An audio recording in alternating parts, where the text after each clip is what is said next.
혹시 성경을 읽다가 이런 생각해 보신 적 없으세요? 내가 지금 읽고 있는 이 성경, 이 번역본이 정말 하나님의 말씀을 그대로 담고 있는 걸까? 많은 분들이 사실 마음속으로는 한 번쯤 품어봤지만 선뜻 꺼내기는 좀 어려운 그런 질문이죠.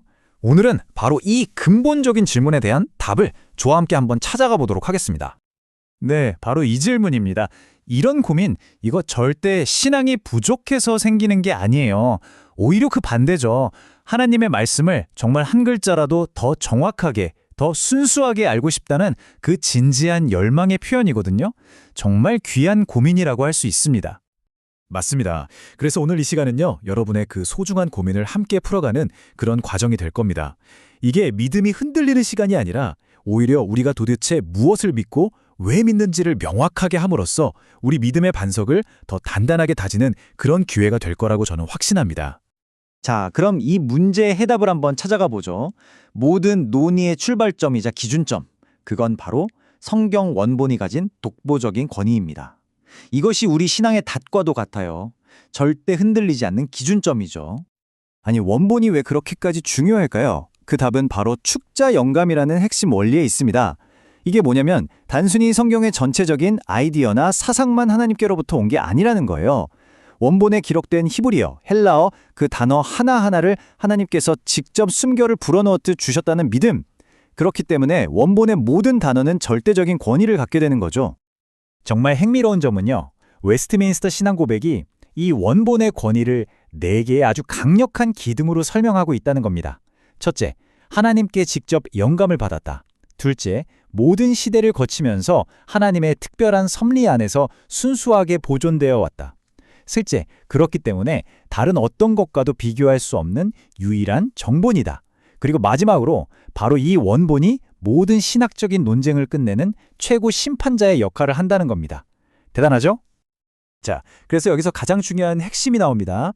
우리가 보통 성경은 오류가 없다라고 말할 때 그 무엇성이라는 건 우리가 지금 손에 들고 있는 이 번역본이 아니라 오직 최초의 히브리어, 헬라어 원본에만 해당된다는 사실입니다. 이 둘을 명확하게 구분하는 것, 이게 모든 혼란을 푸는 열쇠예요. 바로 이 지점에서 우리는 생각의 전환이 필요합니다. 번역본은 완벽하지 않을 수 있습니다라고 인정하는 게 믿음을 약화시키는 게 아니라는 거죠. 오히려 그 반대입니다.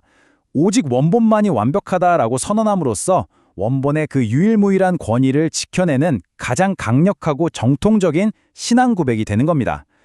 자, 그럼 이런 질문이 딱 생기죠. 아니, 원본이 최종 기준이면 히브리어나 헬라어를 모르는 우리는 대체 어떻게 하나님의 말씀을 접할 수 있단 말인가? 이 아주 현실적인 문제를 해결해야겠죠? 여기서 정말 놀라운 건요. 수백 년 전 웨스트민스터 신앙 고백을 썼던 그 신학자들이 이미 이 문제를 정확하게 꿰뚫어보고 있었다는 사실입니다. 그들은 원본의 절대적인 권위를 선언하자마자 곧바로 이 현실적인 문제를 제기해요. 모든 성도가 성경을 읽어야 하는데 모두가 히브리어와 헬라어를 아는 건 아니지 않은가 하고 말이죠. 그리고 곧바로 신적인 해결책을 딱 제시합니다. 성경 번역은 그냥 학자들이 하는 학문 활동이 아니라는 거예요. 모든 사람이 자기 말로 말씀을 접할 수 있도록 하시는 하나님의 명령이자 하나님의 섭리의 일부라는 겁니다. 정말 놀라운 통찰 아닙니까? 그렇다면 번역본의 권위는 대체 어디서 오는 걸까요? 바로 파생적 권위라는 개념으로 설명할 수 있습니다. 번역본 그 자체는 영감받지 않았지만 원본에 아주 충실하게 번역되었을 때 원본의 권위를 그대로 전달하는 다리 역할을 해준다는 거죠. 그래서 우리는 신실하게 번역된 성경을 읽으면서 아, 내가 지금 하나님의 말씀을 읽고 있구나 라고 확신할 수 있는 겁니다. 자, 그럼 이제 조금 더 깊이 들어가 볼까요? 우리가 성경 번역본들 사이에서 발견하는 어떤 차이나 오류처럼 보이는 것들 있잖아요. 이건 사실 번역가들이 어떤 번역 철학을 선택했느냐의 차이에서 비롯되는 경우가 대부분입니다. 성경 번역에는요, 크게 2가지 길이 있다고 보시면 돼요. 하나는 형식적 일치인데요. 이건 원문의 형태, 즉 단어와 문장 구조를 그대로 옮기려고 노력하는 방식이에요. 다른 하나는 동적 일치인데 이건 원문의 형태보다는 그 의미와 효과를 전달하는데 더 집중하는 방식입니다. 이 표를 보시면 두 철학의 차이가 한눈에 딱 들어오실 거예요. 핵심은 이겁니다. 원문의 단어와 구조를 그대로 옮기려는 형식적 일치는 단어 하나하나가 영감되었다는 축자 영감 교리와 잘 맞고 번역가는 원문을 그대로 전달하는 역할에 머물죠. 반면에 의미 전달에 집중하는 동적 일치는 번역가가 해석자가 되어서 자칫하면 그의 신학이 개입될 여지가 생길 수 있어요. 우리가 지금 보고 있는 이 개역개정 성경이 바로 원문에 충실한 형식적 일치의 전통을 따르고 있는 대표적인 번역본입니다. 이런 관점으로 한글 성경의 역사를 보면 이게 정말 새롭게 보입니다. 단순히 오류를 수정해온 역사가 아니에요. 원본에 더욱더 가까이 다가가려는 그 충실함을 향한 끊임없는 노력의 여정이었던 거죠. 한글 성경의 역사를 보면 이 원칙이 그대로 드러납니다. 1911년에 첫 완역본이 나왔을 때 한국 교회는 그 부족함을 솔직하게 인정하고 곧바로 원문에 더 충실한 번역을 위해서 개정 작업에 들어갔습니다. 한번 생각해 보세요.